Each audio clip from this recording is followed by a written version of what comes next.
Hello and welcome back to another night of Write America.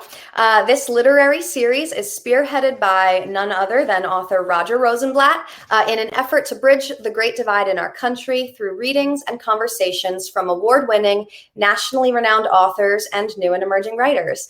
My name is Lauren and I will be your host for the evening. For those of you who are not familiar with our store, Book Review is Long Island's largest independent bookstore. We've been in business since 1977. So almost 45 years. We have a great episode in store for us tonight featuring readings from writers Nell Painter, Grace Schulman, and Lance Morrow. If you happen to miss last week's episode with Patricia McCormick and Michelle Whitaker, you should totally go back and watch the replay. Last week was a really, really good one. Or if you missed any of the previous episodes of Write America, you can go to our Crowdcast channel at any time and watch the recordings. Now, before we get started with the readings, there are just a couple of things that I would like for you guys to know about Crowdcast. First off, there is a bluish button right down here beneath the stream. If you click that button, it'll bring you to our website, bookreview.com, where you can purchase signed copies of all of the author's books.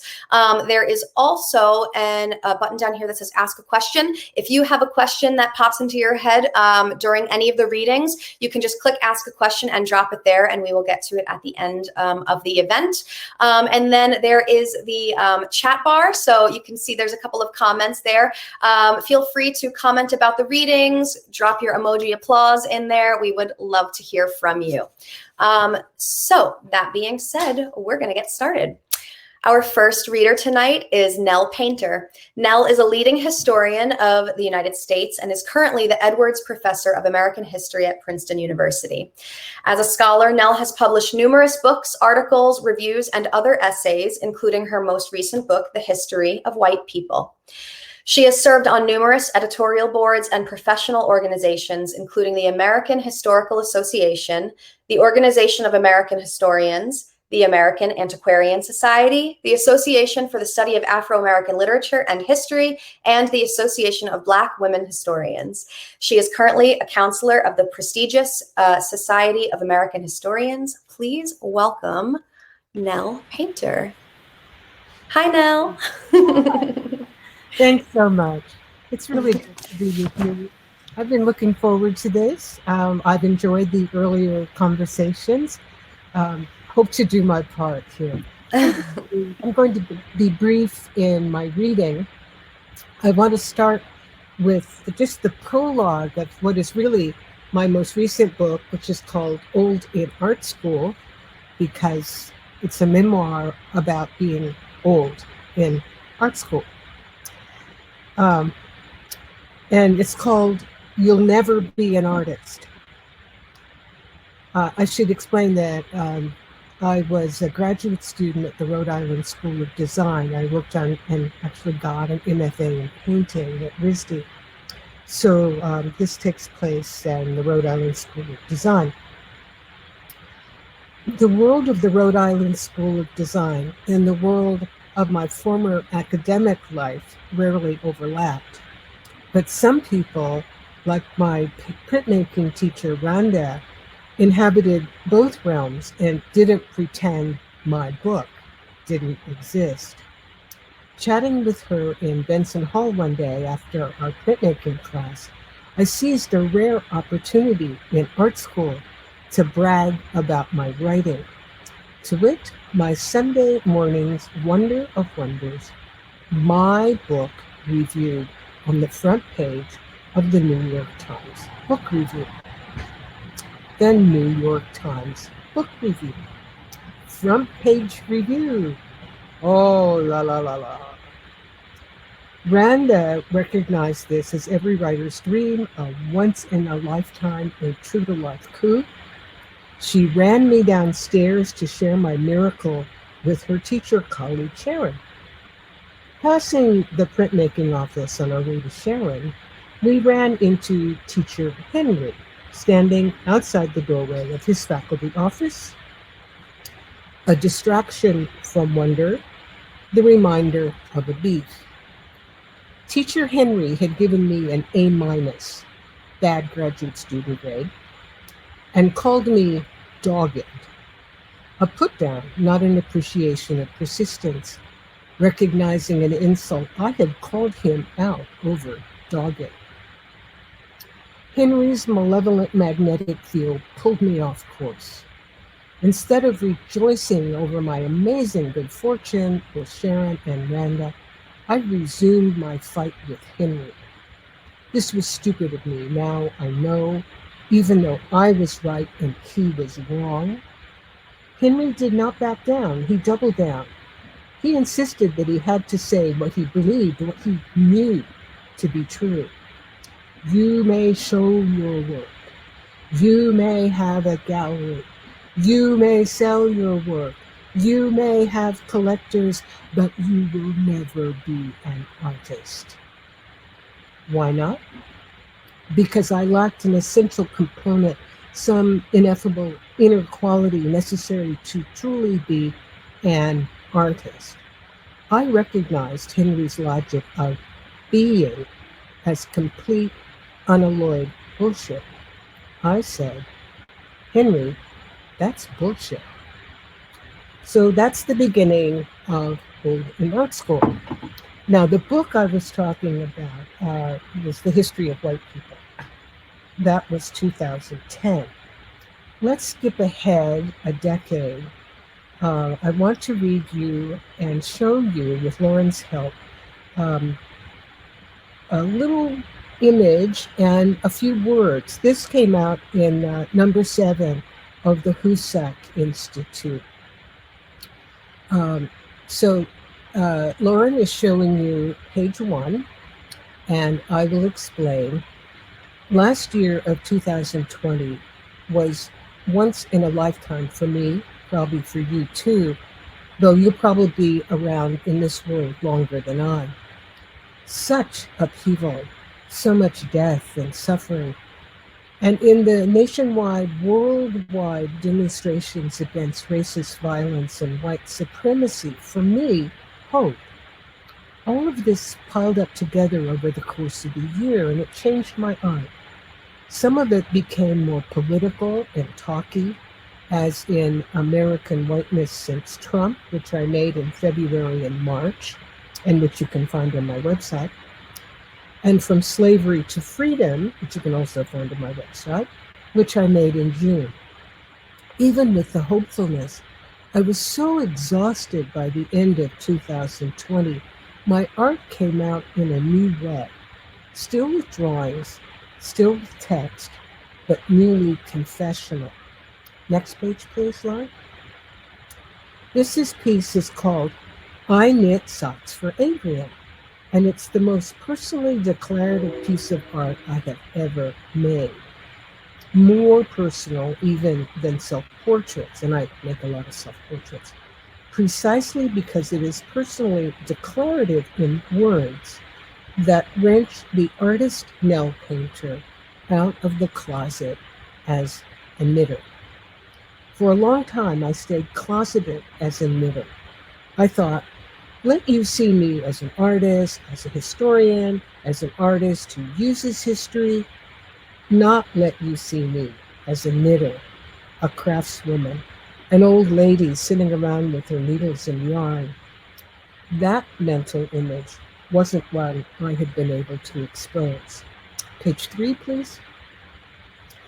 But 2020 opened my closet door to reveal me knitting to hold myself together. There was all the death, the searing, painful deaths by the hundreds of thousands, especially Black people. There was economic want, there was hunger, there was hope. In the hundreds of thousands of Americans in the streets calling down racism, denouncing white supremacy, declaring Black Lives Matter, roughing up, tearing down monuments to the Confederacy. The dead scared me.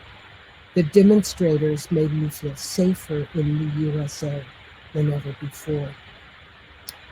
Even so, by Thanksgiving, I had been away from home, away from Newark, for more than 8 months, a coronavirus refugee in the far north country of New York State, and missing my Newark people as I knitted, yes, to hold myself together. I knit socks for my husband, I knit socks for myself. And reaching across the miles to touch my friend in Newark, I knit socks for my Newark friend, Adrian. This piece shows 3 panels of self-portraits, and in the third, at the bottom, Adrian's mural on the Carter Highway in Newark. Thank you. All right. Thank you so much, Nell. That was wonderful. We will see you back at the end for the conversation. Okay. All right. So up next, we have a reading from Grace Schulman. Grace is the author of 8 books of poetry, a memoir, a collection of essays, and a forthcoming new and selected. Grace has been honored with the Aiken Taylor Award for Poetry, a Guggenheim Fellowship, the Delmore Schwartz Memorial Award, a New York University's Distinguished Alumni Award, and a fellowship from the New York Foundation for the Arts. She has won 5 Pushcart Prizes, has been featured 7 times on Poetry Daily, and is a member of the American Academy of Arts and Letters. Please welcome Grace Schulman. Hi, Grace. Thank you, Laura. So glad you could be here with us tonight. Well, I find it a privilege to be here reading with Lance Morrow and with Nell Painter, both of whom I so admire.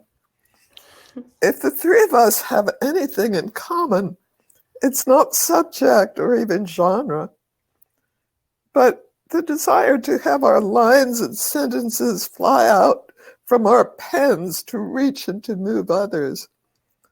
Writing is about freedom of choice, about liberation of the imagination. Writing is about connection on the deepest level with our dreams, desires, and fears. And for that reason, I thank Write America for organizing this platform and for inviting me to be a part of it. I'll be reading poems from my latest book, The Marble Bed, just out now, and some new poems from the forthcoming new and selected. The title refers to some marvelous statues in Genoa, as the one on the angel on the cover. But I won't go into that because I'm not going to read them because I only have 10 minutes. Instead, I will read poems that more directly concern us and perhaps. The first one is a poem in one long sentence, and it's called Because. Because in a wounded universe, the tufts of grass still glisten. The first daffodil shoots up through ice melt, and a red-tailed hawk perches on a cathedral spire. And because children toss a fire-red ball in the yard where a schoolhouse facade was scarred by vandals, and joggers still circle a dry reservoir, because a rainbow flaunts its painted ribbons and slips them somewhere underneath the earth, because in a smoky bar, the trombone blares louder than street sirens, because those who can no longer speak of pain are singing. And when, on this wide meadow in the park, a full moon still outshines the city lights, and on returning home below the North Star, I see new bricks and glass where the towers fell. And I remember my love's calloused hand soften in my hand while crab apple blossoms showered our laps, and a yellow rose opened with its satellite of orange buds. Because I cannot lose the injured world without losing the world, I'll have to praise it. This next poem is a pandemic poem. I wrote it when I looked out from my window in New York on Washington Square Park, and I wondered not if this was the end of the world, not what the world would be when it was gone, but what the world would be like without us in it. Gone. Washington Square Park, 2020. From my window, I see the world without us in it. A vacant park, a silver maple sheltering no reader. A cherry tree dressed like a bride betrayed, her wedding canceled. A dogwood tree whose whites will fall without regretful eyes. No baby strollers, no candy wrappers stuffed in bins. Just a sign, no bicycles, and memories of skateboard pirouettes. Around us, death. The numbers spin the mind. Fever dreams, the last breath held alone. I hadn't known death had undone so many. This park reminds us it was once a field for the unclaimed dead of galloping yellow fever. Construction workers dug up skeletons that had lain for years beneath our footsteps. Death in the hanging elm, a rooted gallows. Now the clear air, pollution-free, is poison for walkers, while trees stand stern, immune. Sad paradox. For comfort, I recall Camille Pissarro would have lingered here. He painted Paris gardens from a window, having left his island's sprawling shores for tighter scenes. He gazed at people, matchsticks from above, in ones and twos. Below, the park's unlittered paths are mute. But wait, just now, a mournful, prayerful sax, unseen from somewhere, unlooses notes, calls me to the window, and I hear the sounds I can't imagine days without.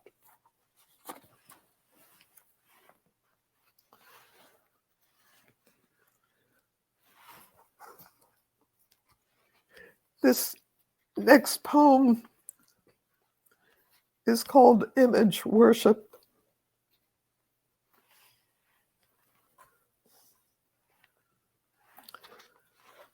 Faces on the lid of the Knobby Grand caught my eye when I tried the happy farmer, dreaming of plows far from my rutted sidewalks, digging not earth, but notes. And neither happy nor a farmer, I hit wrong keys, taunted by the metronome. As a distraction, I stared at smiles in silver frames, war dead. I never knew them. Heavy-fingered, longing for their lightness, I saw an uncle waving, somebody's hellraiser climbing an oak, an aunt, a doctor, silver scarf blown in wind. Suddenly my face appeared among the faces soon to hide or be interred. The woman's deep-set eyes in the black-white photograph, Mine in the framed glass merged until the wind lifting her scarf blew through me.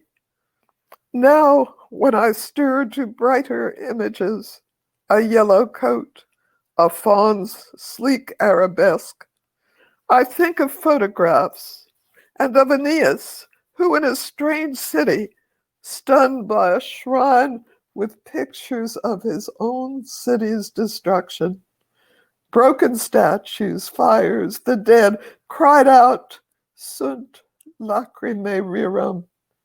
There are tears in things.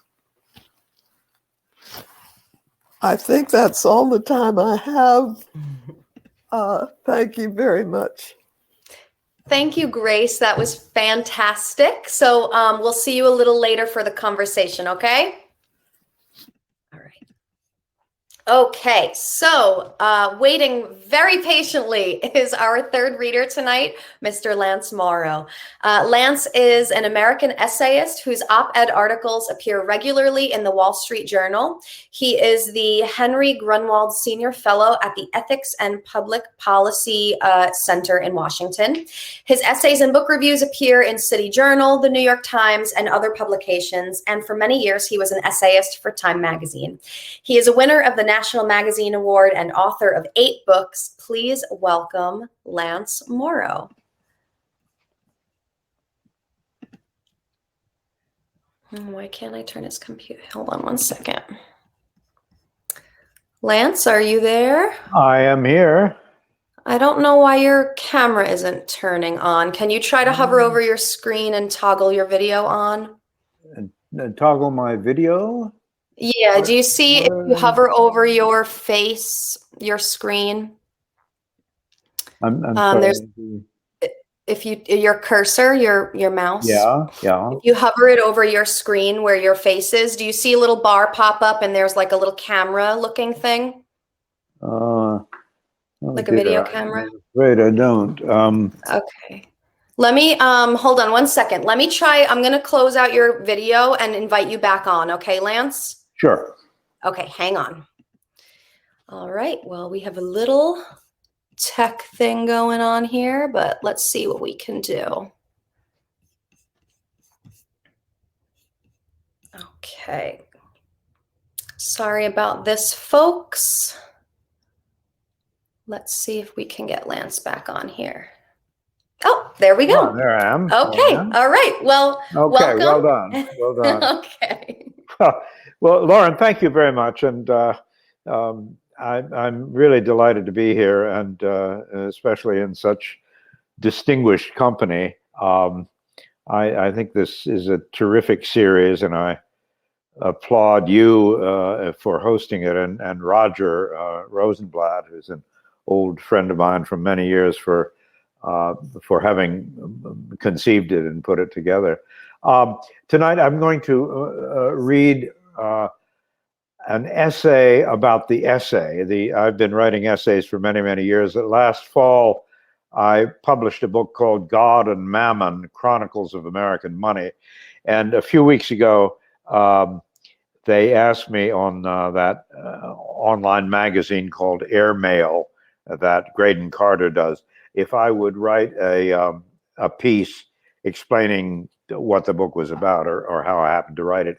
So this is basically an essay about the essay.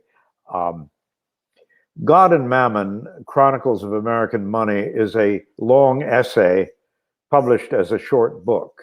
I meant it to be a sort of experiment in ways of using the essay, that wonderful form, to connect public lives with private lives, and to link the distant American past with the hallucinatory present. My idea was not to write a formal treatise in economics or monetary history, but rather to talk about what I call the emotions of money, the psychological and cultural reverberations of that immense American subject. I would focus on money as the American subject. I wanted to talk about its presence or its absence in a few characteristic lives, including my own and those of my parents, who came of age in the Great Depression. I would do reverence to America's bitch goddess, success, and to the even nastier bitch, failure.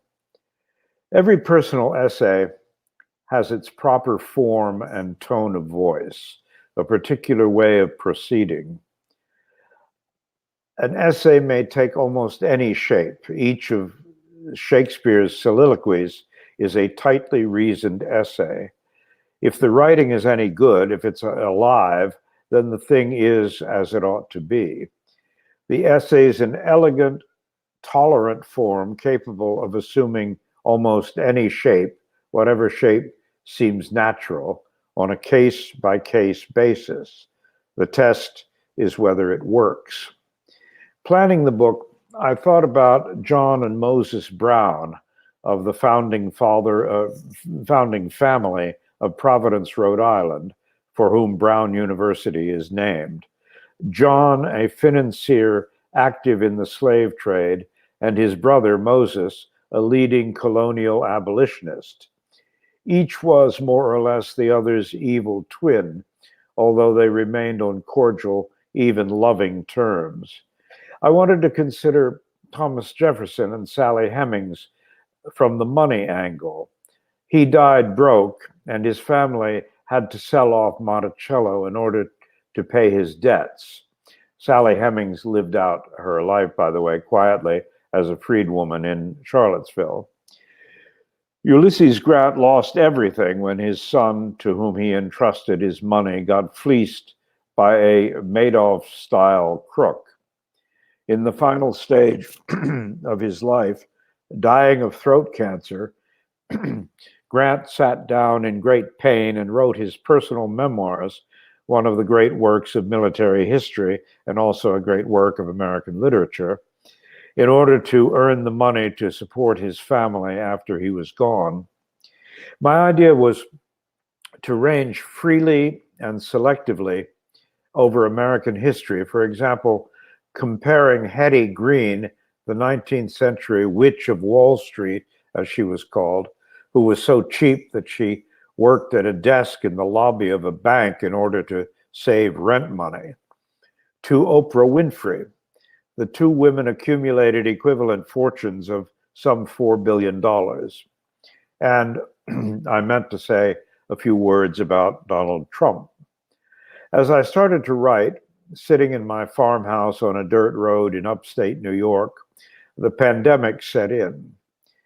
It was early in 2020. As the days and weeks passed, my gaze shifted between two screens. The computer monitor in front of me, maybe 3 files open on it, my books unfolding text, plus history books and articles, archives, Google stuff.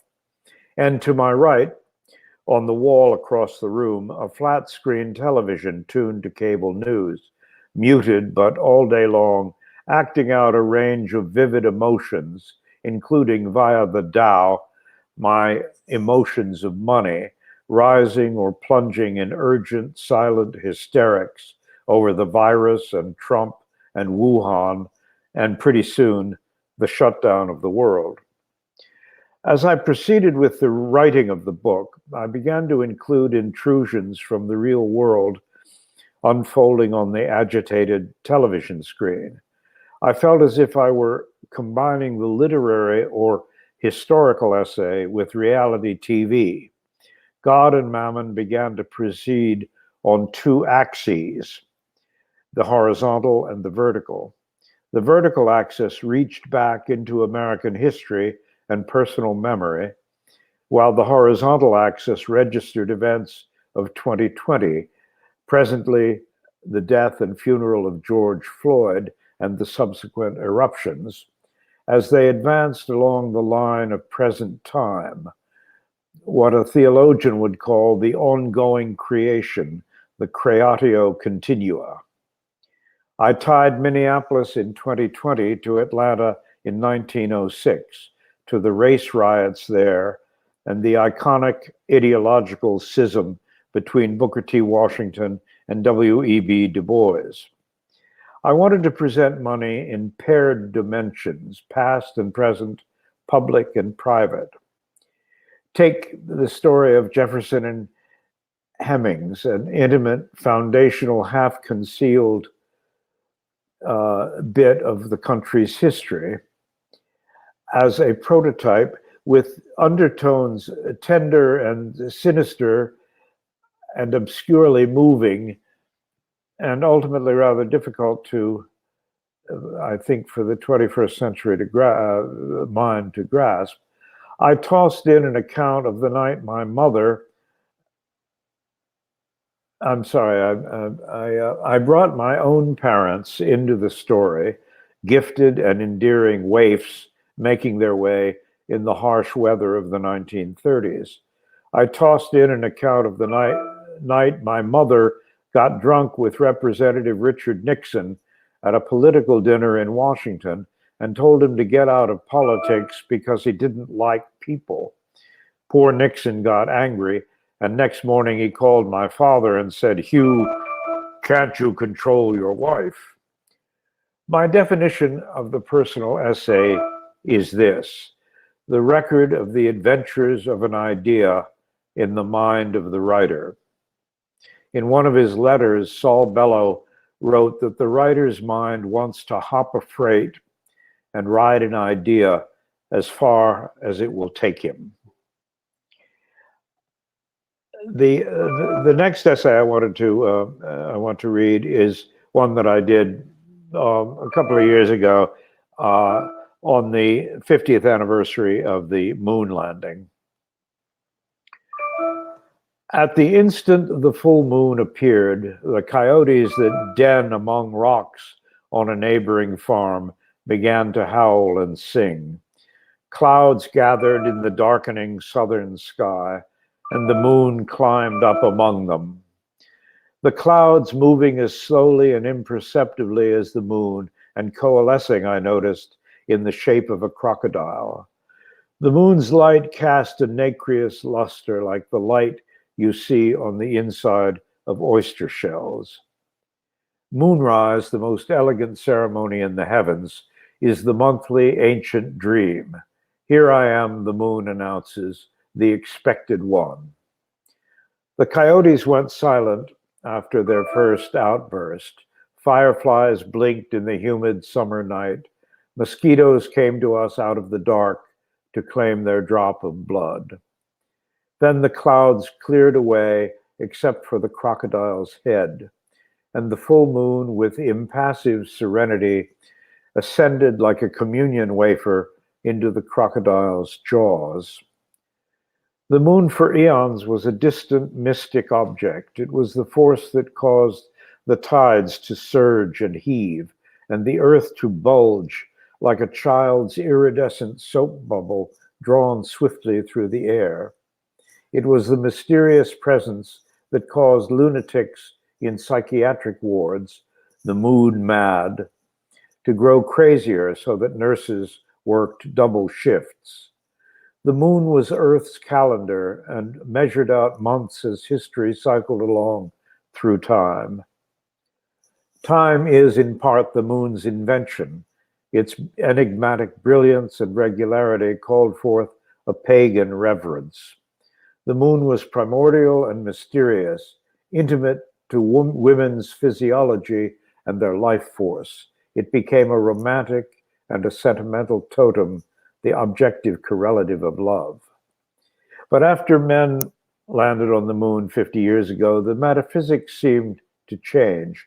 Even the moon's gender seemed to change. One small leap for man, one giant leap for mankind, Neil Armstrong said. Virtually everyone involved in the moon project was white, male, and American. The men wore buzz cuts and short-sleeve shirts and drove Mustangs or Corvettes, and their wives had beehive hairdos.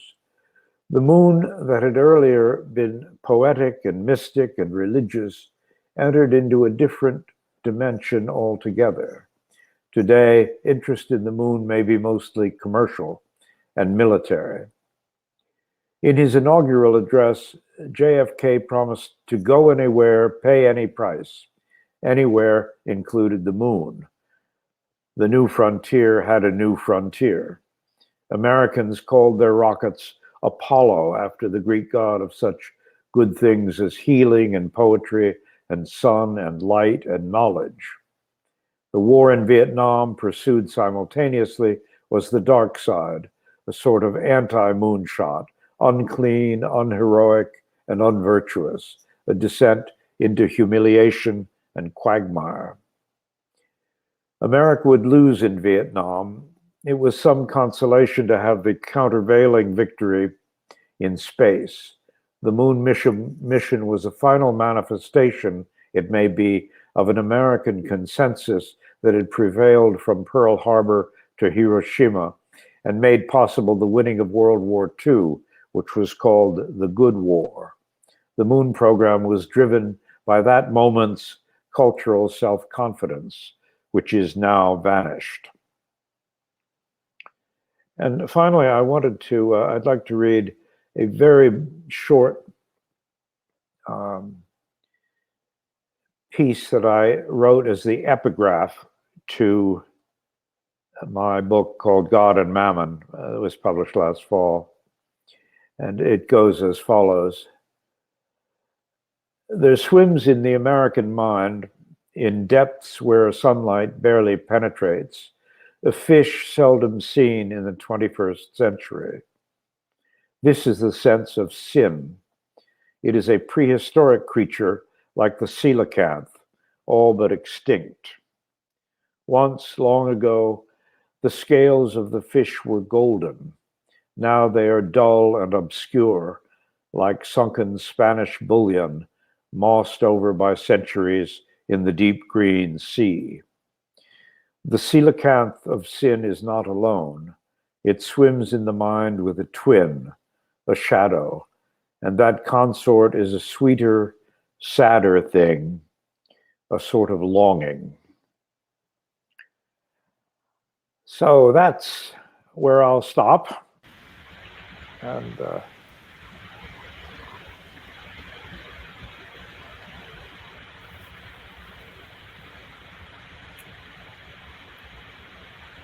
Hello. are we all back? Yes, Looks like we're all back. Oh, good. we're here and we want to talk. And I have a question for Lance right off. May I ask it? Actually, I have two questions, but they're really one question. Your book, God and Mammon, has an amazing sweep of narrative from the founders of America to George Floyd to the present moment. And it's about so much more than money. It's the God party. It's about the soul of America, actually. My question is, how long did it take you to write this? And were you concentrating on the present moment as a start-off point? Well, the funny thing, I noticed that all three of us this evening, it's certainly not strange that we did so, but we all three talked about the pandemic and the year 2020, this strange and extraordinary, unprecedented year. And as I said in that opening essay of mine, I sat down to start writing it, and then I found that the intrusion of the year, it was an interesting meeting of the horizontal and vertical. The book did not, it drew upon stuff that I've been thinking about for years and years, but it didn't take me long to write at all. I wrote it in just a couple of months, but and it's a fairly brief book, but it brought together a lot of things that I'd been talking about. You're right. I mean, it's more about the soul of the country. I mean, it's a lot about because money, after all, does involve the God and Mammon question and the question of sin, and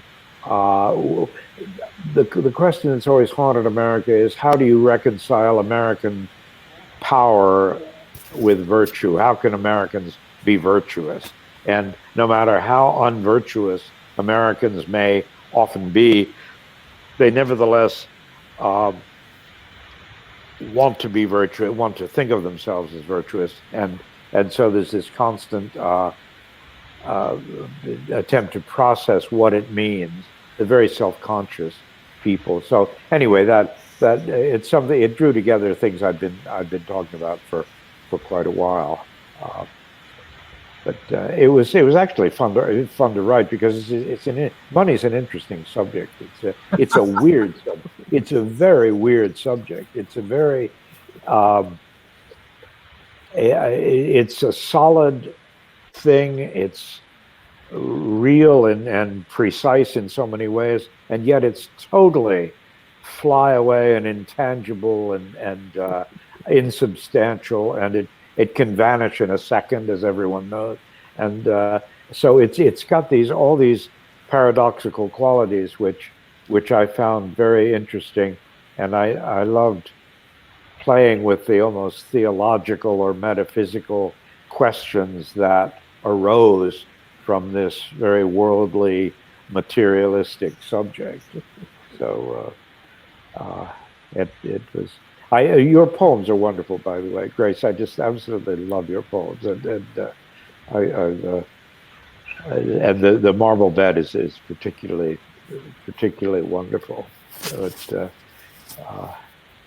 anyway, if I could I ask? I'm sorry. Go ahead. Have nothing to do with money. Could I ask Nell a question? Nell, I was reading. Are you there somewhere? I am here. Yes. Oh, good.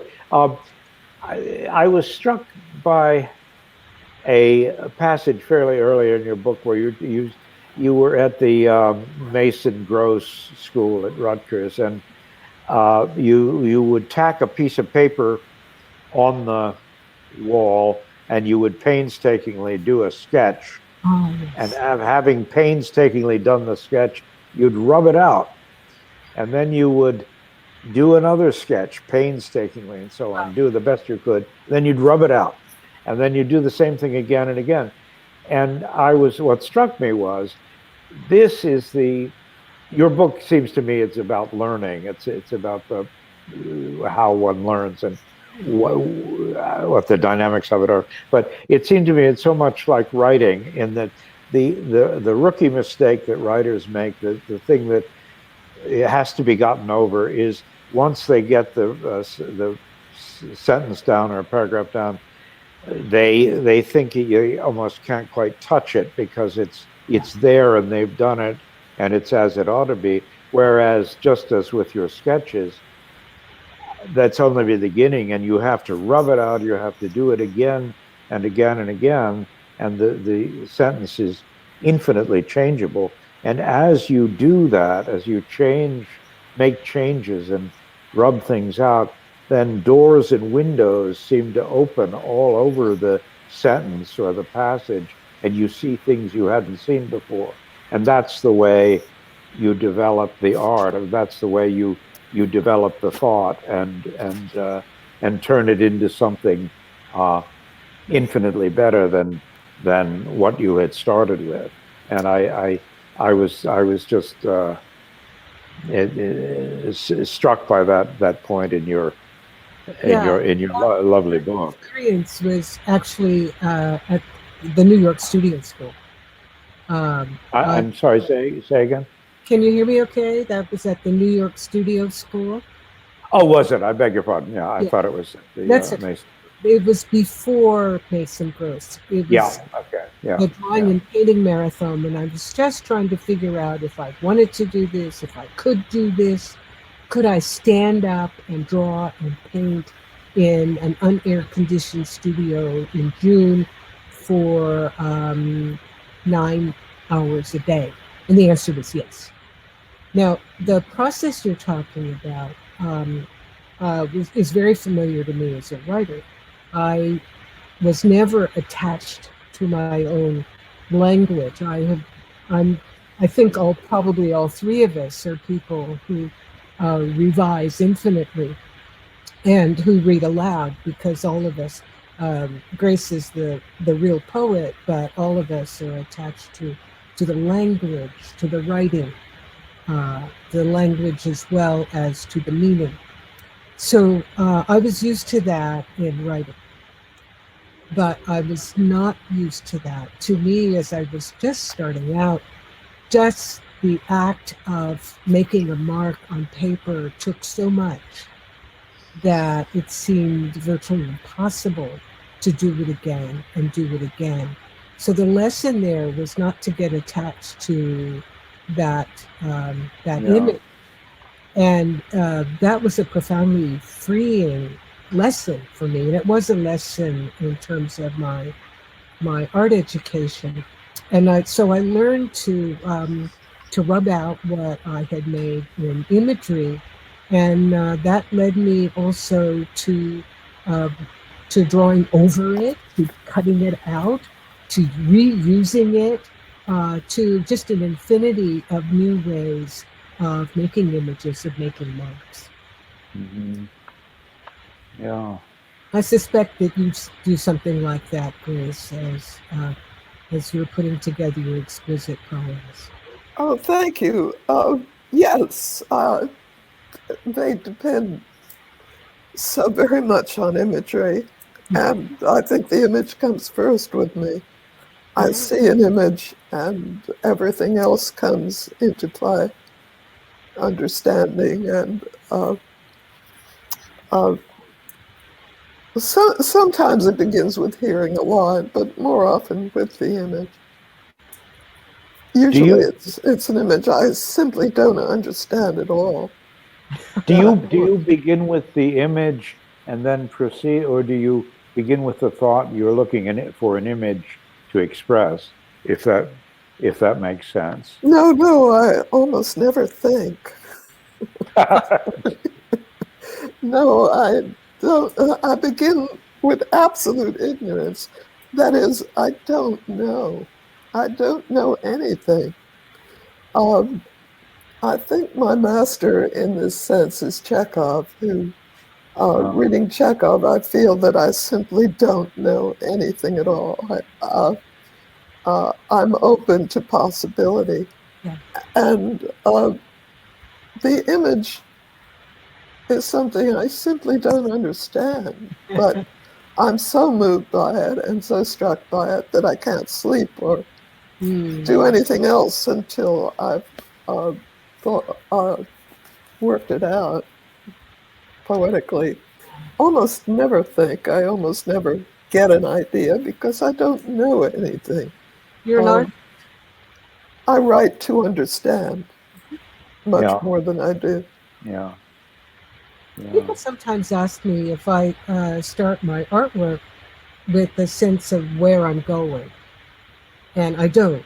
I think like you do, Grace. I don't know about you, Lance. You have a larger view of, I think, of what you're talking about. But so I will start with, like you, Grace, not necessarily an image, but where my hand is taking me, and then that goes to the next one, back and forth between the hand and the computer. So I'll draw or paint something and then digitize it, and the process of digitizing is quite different from the process of making a mark by hand. Yes, indeed. Could you explain that a little more, Nell? I mean, how you're using the digital. Digital. It's something I don't quite. I found it working because coming out of history, coming out of scholarship, I was very attached to meaning. So between the two of you, I was more the Lance, and I was going to become the Grace. But meaning kind of held me down. Now, if you work digitally, and I use Photoshop, you work in pixels. And pixels don't care who they're next to. Their meaning, they don't have a meaning. They just have an is. And their idea of history is just until you save your image or turn your computer off. This is so different from scholarship, which goes on, builds on itself, has a kind of relationship in time and in discursive meaning. Pixels have no discourse. Mhm. Mhm. The scholarship depends so much on research, uh, uh, which can take years, I suppose, the writing of which takes a much shorter time. If I Whereas could, yeah, I'm it's sorry. almost opposite uh, from the process I described. Mm-hmm. Mm-hmm. Could I ask both of you? We live obviously in an extraordinary time, a very turbulent moment, and historically, and a moment of tremendous change and transition. And yet, what is the role of poetry or art in this moment? I mean, I think of when Boris Pasternak or Anna Akhmatova would stand in front of a crowd in the Soviet Union, and if they were reciting a poem and they hesitated over a line, they could count on 10 people in the audience shouting out the line to them because everybody so cherished the poetry as a public treasure, as a possession of the Russian people, and as such a powerful influence in the culture, and it gave them tremendous sustenance, and it helped them get through Stalingrad and the Nazi and so on. And Akhmatova actually read Pushkin on the radio during the siege and so on. And I think about the tremendous things that are going on now, and I ask myself, where is poetry? Where is art in all of this? Is there an analogous, or simply, where is it? Where is the politics? Where is the public engagement of I the could tell you where it is. artist? It is in Newark, New Jersey. I'm sorry. Newark, New Jersey is a fantastic art city. Yeah. And our mayor is a poet. Huh. Our mayor, Ras Baraka, is the son of Amiri Baraka, the poet. Really? Oh, yeah. Yeah.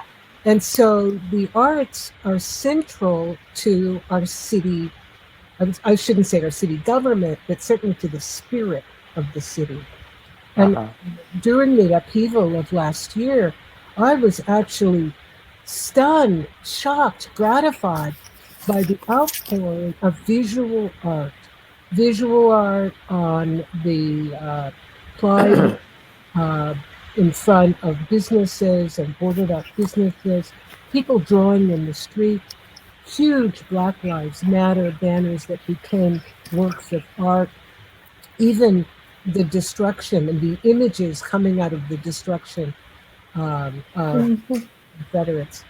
All of that was last year was a great outpouring of art to my mind. Mm-hmm. Let me just add that in response to Lance's concern, that what those Russians were responding to was freedom of choice, freedom of expression. Mm-hmm.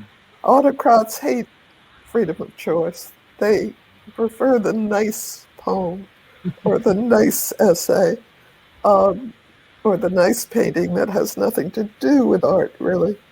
And simply in that freedom, we are expressing a resistance to the horrors of our time.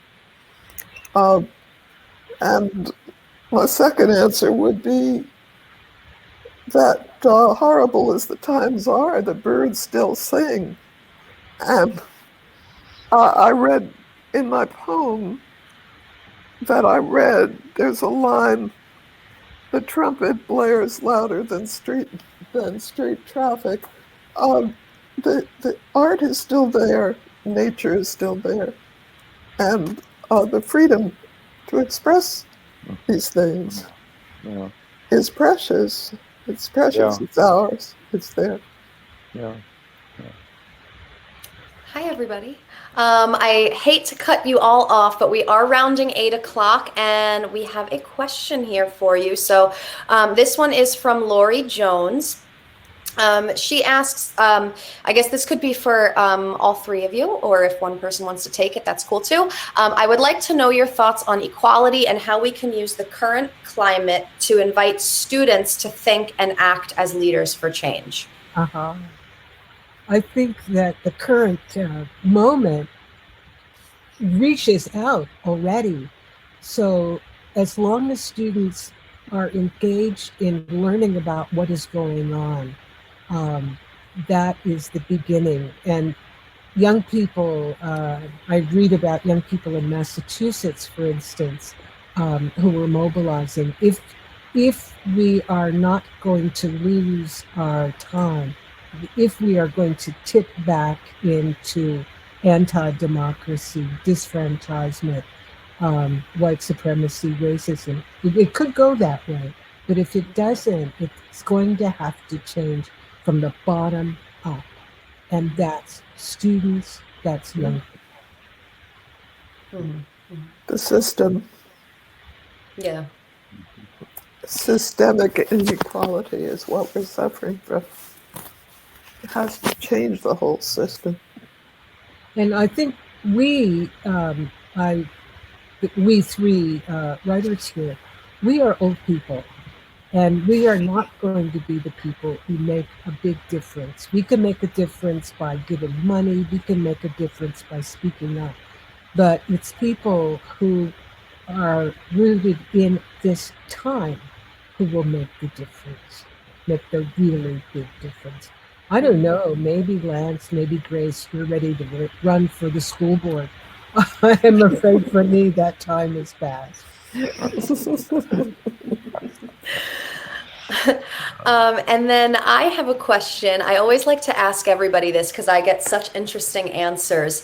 If you weren't writers, what would you do for work? Well,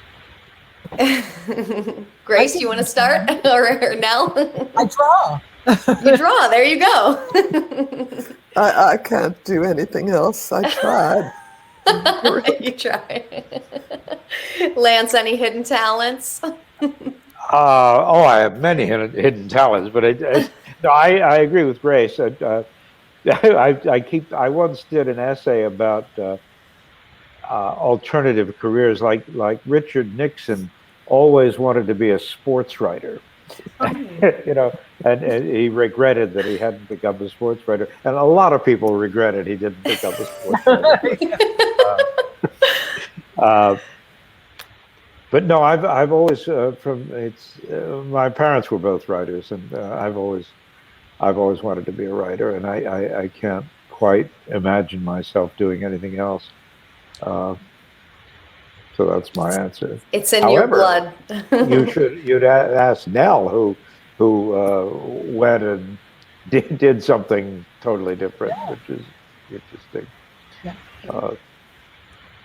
All right. Well, it is 8 o'clock. It was lovely to be here with you all. You did such a great job. I want to thank Nell, Grace, and Lance for participating in Write America. I want to thank everyone who tuned in this evening. And of course, Roger Rosenblatt, we wouldn't be here without him. So don't forget to click the button just below the stream if you would like to purchase signed copies of Nell, Grace, and Lance's books. And you can purchase any of the books from any of the Write America authors. I hope to see you right back here next Monday at 7 o'clock Eastern Time for more readings and conversations with Bruce Weber and Molly Galdry. So until then, we'll see you next time. Bye. Thank you, Lauren. Bye-bye. Bye. Bye.